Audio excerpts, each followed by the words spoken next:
অনেকে প্রশ্ন করে যে মাগো, যে মা কালী উলঙ্গ কেন, বিবসনা কেন?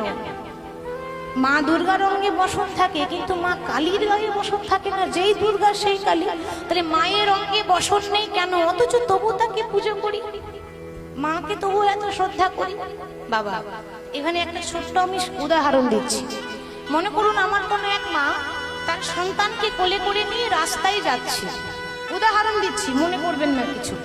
রাস্তায় যখন আপনার ছেলেকে নিয়ে যাচ্ছেন, কতগুলো গুন্ডা কিন্তু আপনাকে ঘিরেছে। কেন? আপনার ছেলেটাকে আপনার কাছ থেকে কেড়ে নেওয়ার চেষ্টা করছে।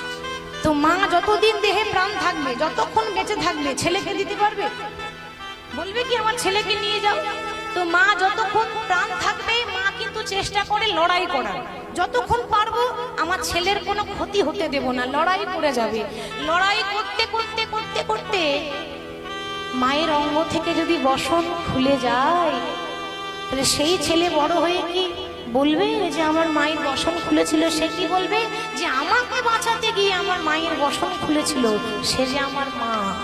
তাহলে মায়েরও সেরকম অসুরদের সঙ্গে লড়াই করতে গিয়ে মায়ের অঙ্গে বসন খুলেছিল, কিন্তু আমাদের মঙ্গলের জন্য তো অসুরের সঙ্গে লড়াই করেছে। অধর্মকে নাশ করার জন্য, ধর্মকে স্থাপন করার জন্য মা অসুরদেরকে বিনাশ করেছে, আমাদেরকে বাঁচানোর জন্য। মা কালীর জিভ দেখবেন লাল হয়ে থাকে। কেন? কেন লাল থাকে? কেন মা কালীর জিভ লাল থাকে? মা কালী রক্ত খায়। ঠিক বাবা, মা কালী রক্ত খায়। মা কালী রক্ত খায় কে বলেছে আপনাদের? এ তো ভুল ধারণা এসব কথাগুলো। মা কালী রক্ত খায়। আচ্ছা, মায়ের পুজোতে কি বলি দেওয়া হয় গো? ওটা তো কোনো শাস্ত্রের লেখা নেই, লেখা আছে ছাগ বলি। আছে তো, বিধান দিয়েছে ছাগ বলি দিতে হবে। ছাগ মানে যেটা বলছেন ওটা নয়। ছাগ মানে ষড়রিপু, কাম, ক্রোধ, লোভ, মোহ, মদ, মাৎসর্য। ষড়রিপু যখন বলি দিতে হবে, এগুলো হচ্ছে ছাগ। তাহলে বাবা, মা কালী যদি আমাদের মা হয়, তো মা তো ছাগলেরও মা হবে। ঠিক তো? মা আমাদের মা, মা ছাগলেরও মা। তাহলে মা কখনো ছেলে রক্ত খায়? তাহলে আমাদের ধারণাটা ভুল হচ্ছে। হরি বল, হরি বল। তাহলে মা হচ্ছেন বৈষ্ণবী। শিব যদি বৈষ্ণব হয়, মা কালী হলো পরম বৈষ্ণবী, যার জন্য মায়ের আমরা পূজা করি। মা আমাদের কাছে মা থাকে চিরদিন।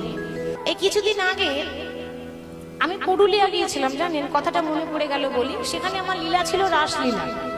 রাসলীলা হচ্ছে সারা রাত্রি ব্যাপী রাসলীলা, মানে সারা রাত জাগার ব্যাপার। তো রাস হচ্ছে, এখন ওই মায়ের মন্দিরে গান হচ্ছে, মানে মা কালীর মন্দিরে।